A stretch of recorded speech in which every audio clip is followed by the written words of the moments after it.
Eto mga sangkay, matindi itong balita ngayon. Mindanao umano, gagawin na pong bansa.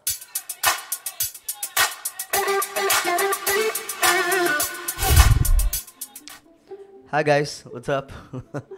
Ako muli ito, nagbabalik, no? Anyway, bago tayo magsimula, pag-subscribe po muna yung ating YouTube channel. Ayan po sa baba ng video na to. Check nyo lamang, pindutin nyo po yung subscribe button, tapos pindutin nyo yung bell at pindutin nyo po yung all. At kung kayo naman po ay nanonood sa Facebook, huwag nyo pong kalilimutan na i-follow ang ating Facebook page. Alright guys, pag-usapan po natin ito. Ito. Ayan po, dating Pangulong Duterte gusto daw pong ihiwalay ang Mindanao sa Pilipinas. Alam nyo mga sangkay, dahil nga po ngayon sa gulo ng politika sa Pilipinas, naiisip na pong ihiwalay ang Mindanao. Pero alam nyo mga sangkay, hindi lang isang beses ito nangyari. Marami na rin pong sumubok, pero hindi po nagawa simula po noon. No? Well, tingnan po natin ang balitang ito. Pero, papaalala ko lang mga sangkay ha, wala po tayong kinakampihang mga politiko dito. Gusto ko lang ma-inform ang bawat kababayan po natin at magbigay po tayo ng sari-saring opinion. Tayo mismo mga sangkay dito sa comment section. Eto, tingnan po natin itong balita. Tablado sa ilang mambabatas ang gusto ni dating Pangulong Rodrigo Duterte na ihiwalay ang Mindanao sa Pilipinas. Hindi raw kasi yan pwede sa ilalim ng kasalukuyang konstitusyon. Nasa frontline ng balitang yan si Camille Samonte. Pasok Camille! Sa gitna ng hidwaan sa politika. Yan ang sinasabi ko. Hidwaan sa politika. Hanggat hindi po tayo parliamentary system, ganyan po ang mga politiko. Kahit sabihin po natin, ihiwalay ang Mindanao. Ganyan pa rin po mangyayari. No? Tingnan po natin yung mga parliamentary system or parliamentary form of government ng mga bansa. Tahimik. Hindi po dito sa Pilipinas, may makikipag-away na politiko, ang isa namang politiko sasagot, bardagulan na sila. So ngayon, pati Mindanao nadadamay na. Gustong ihiwalay ni dating Pangulong Rodrigo Duterte ang Mindanao sa Pilipinas at magkaroon ng sariling gobyerno. Okay, yan po ang balak gawin ng dating Pangulo. Gusto ko talaga. Gusto ko na. Gusto daw niya. Well, kung kayong tatanungin ko mga sangkay, papayag ba kayo? Lalong-lalo na po yung mga taga Mindanao na ihiwalay po ang... Alam niyo na, itong Mindanao, mas magkakaroon na kayo ng passport, medyo pahirapan na yung pagpasok sa Metro Manila, pahirapan na rin ang pagpasok doon sa Mindanao. So, lalagyan po natin ng barrier, parang ganun. So, madaling sabi, masyado pong papahirapan natin ang ating mga sarili. Magsawa na ako sa ilang presidente na kasi. Kung ganon lang naman kayo dyan sa Luzon, pati sa Visayas, bahala kayo. Mindanao is rich. Sinabi niya yan sa isang news conference sa Davao City kagabi. Ayon kay Digong, gagawin nila yan sa pamamagitan ng pangangalap ng mga pirma tulad ng ginawa sa People's Initiative para sa charter change. Pero ang pagkakaalam ko kasi, pagdating po sa paghihiwalay ng isang lugar, wala po sa constitution yan eh. Unconstitutional. I'm not expert pagdating sa saligang batas natin, pero yun lamang po ang alam po natin, mga sangkay. No? Ang People's Initiative kasi, pwede siya, yung basta tama ha, yung walang bayad talaga na People's Initiative, pwede po siya sa pagsasaayos sa Constitution. But when it comes to yung ihiwalay mo yung isang rehiyon sa isang bansa, malabo lumusot yan, mga sangkay. Hindi naman rebellion, hindi yan sedition. There's a process in that. I think before the UN, where you would gather signatures from all sorts in Mindanao. Inatasan na raw niya si Davao del Norte Representative Pantaleon Alvarez na pangunahan ang signature campaign. Iikot ako ulit sa lahat. Okay, mamaya na tayo mag-react. Tapusin muna natin to. Ng probinsya ng Mindanao at gagawin ko yung pagpapaliwanag. Kailangan maintindihan ng taga Mindanao bakit ginagawa ito. Pero para sa ilang kongresista, kailangan pang pag-aralan yan. Mindanao have been at the end of a minimum or minimal Ito mga taga Mindanao ito na magsasalita ngayon. attention from the national government. Pero do sa punto na secession, i-separate natin. Teka muna, ako personally, gusto kong pag-aralan. Gusto kong tingnan kung if it's really worth it. Pero ngayon pa lang, tablado na ito sa ilang senador tulad ni Senate President Mig Zubiri. The last thing that we want is na magkagulo-gulo, magkawatak-watak ang ating bansa. Ayan po taga Mindanao po yan, mga sangkay. Ang akin dyan ay slow down po natin ang away na yun. Si Senate Minority Leader Coco Pimentel, Ito, taga Mindanao din. kontra raw sa anumang suwestyon ng pagkakawatak-watak ng Pilipinas. Para naman kay Senator Cheese Escudero, hindi ito posible sa ilalim ng kasalukuyang saligang batas. Ayan, diba? Yan ang sinasabi ko. Sinugundahan yan ng isang political analyst. There is no legal procedure for seceding because technically we are not a federal republic. You know, we don't have the presumption of autonomy of a state. And there is no mechanism for seceding. Sabi niya may United Nations agreement daw na standard. Hindi rin daw akma gamitin ng People's Initiative para ihiwalay ang Mindanao. Ayan na, sinasabi ko. It's kind of ironic because they oppose the People's Initiative to amend the Constitution. And now that they're going to use the same strategy to secede from the country, I don't know how these people who probably are advised by lawyers would even think that there is constitutional way out for a secession. People's Initiative is only applicable for amendments of the Constitution. Yun ang sinasabi ko. For amendment lamang po ng Constitution natin, yung People's Initiative. Pero yung separation ng isang rehiyon sa Pilipinas, wala po doon ng People's Initiative. So, sa madaling sabi, malabo po ito. Assuming that there is an enabling law. Nagbabalita. Alam niyo mga sangay kung bakit nagkakaganito? Mamaya, panoorin po natin. Ito po muna mga sangkay. Mamaya, mag-react tayo mamaya.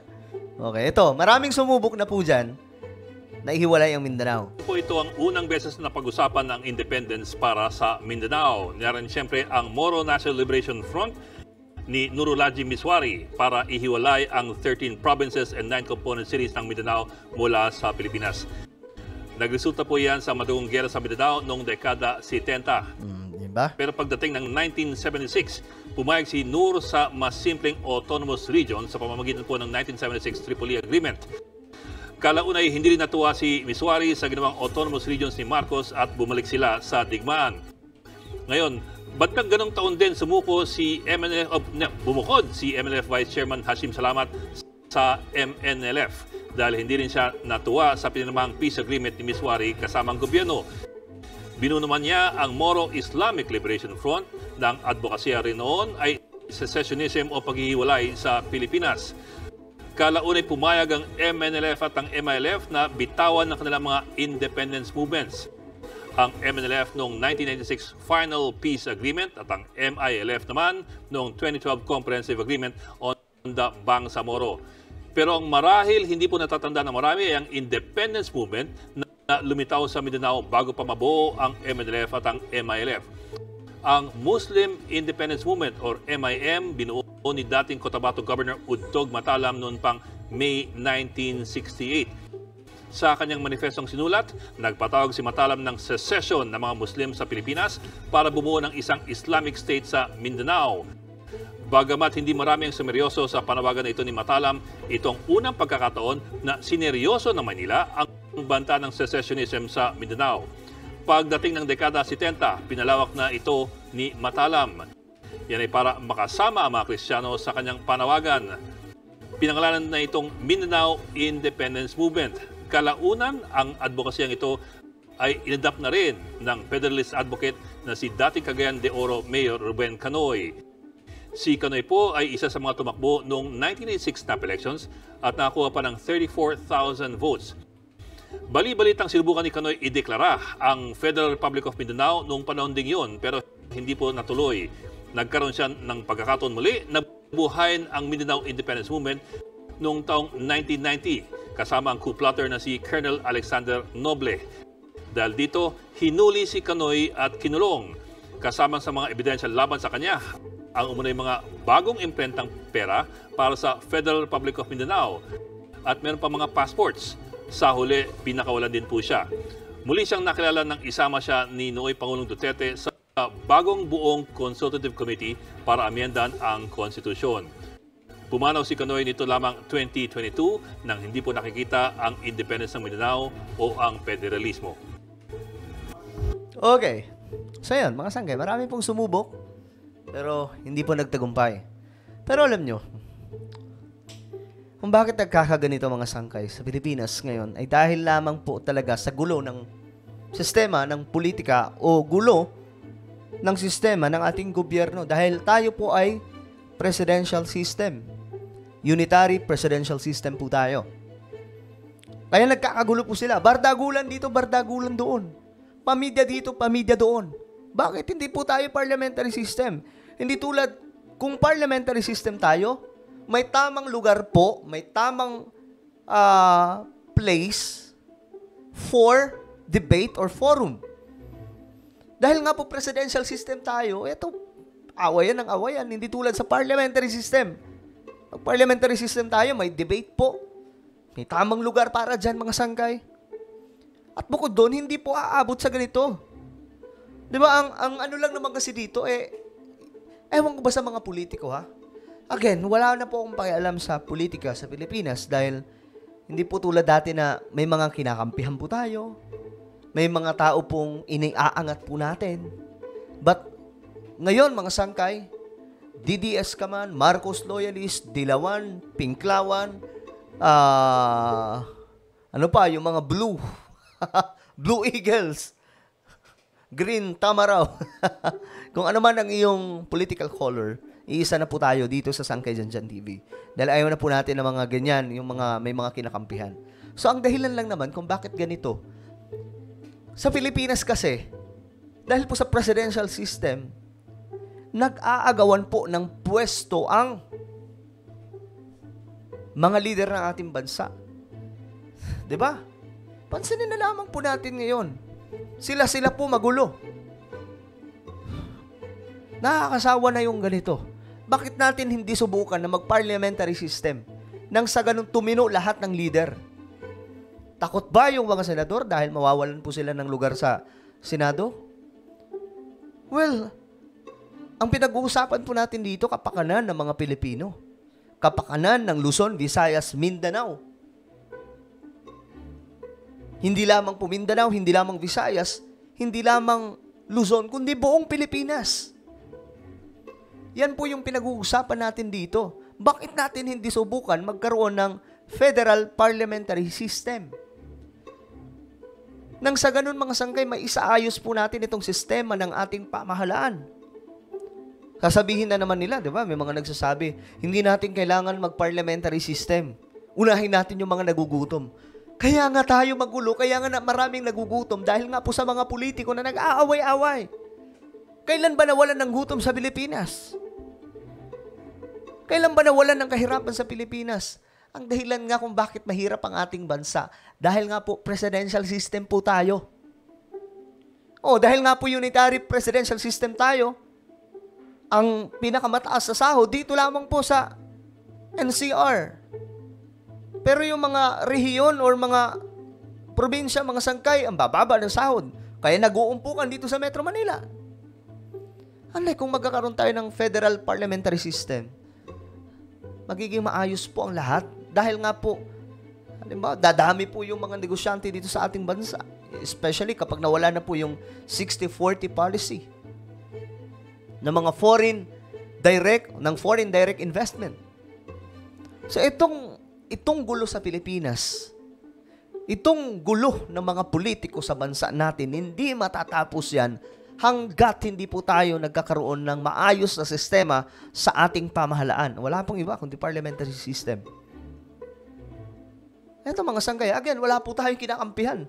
Dahil lahat ng mga politiko ngayon, I'm sorry to say, ay mga pulpul naman talaga yung mga yan kasi dahil sa presidential system Sila nagpapalakasan, sila gustong Alam niyo yun, mga sangkay? That is why wala na po ako sa politics. Bakit ko ginagawa ito? For educational purpose only. To educate our kababayan, kapwa natin mga kababayan, kung anong reality na nagaganap sa ating bansa. Itong Independence Mindanao, or One Mindanao, kung tawagin nila mga sangkay, tingin nyo ba? Uusad ito? Papabor ba kayo? Ito lang, gusto kong maintindihan ng lahat. Kapag nagkaroon ng sariling o bumukod ang Mindanao, magkakaroon na ng passport. Kayo, may mga kamag-anak kayo sa Metro Manila, hindi na kayo basta-basta makakapasok dito. Kami namang nasa Metro Manila o Visayas, hindi na rin po kami basta-basta makakapasok ng Mindanao dahil nga po, kailangan na po ng passport, kailangan na ng kung ano-ano mga papeles, mga dokumento, para mapuntahan yung mga pamilya natin. Gusto nyo bang gayon? Ay, nako po, mga sangkay. So, sana po magkasundo na lang lahat. Pero tingin ko, mga sangkay, hindi po ito magkakasundo, hindi po ito maayos hanggat presidential system pa rin po tayo. Well, ano po ang inyong opinion? Just comment down below. And now, I invite you guys, meron pa akong Facebook group, ito mga sangkay. Meron pa akong Facebook group. Okay? Hukbong Solid Sangkay. Exclusive lamang po para sa mga solid sangkay. Hanapin nyo po ito sa Facebook, then mag-join po kayo. At siguraduhin yung masasagutan nyo yung lahat ng tanong para makapasok kayo. Ako na po ay magpapaalam hanggang sa muli. This is me, Sangkay Janjan. Palagi nyo pong tatandaan that Jesus loves you. God bless everyone.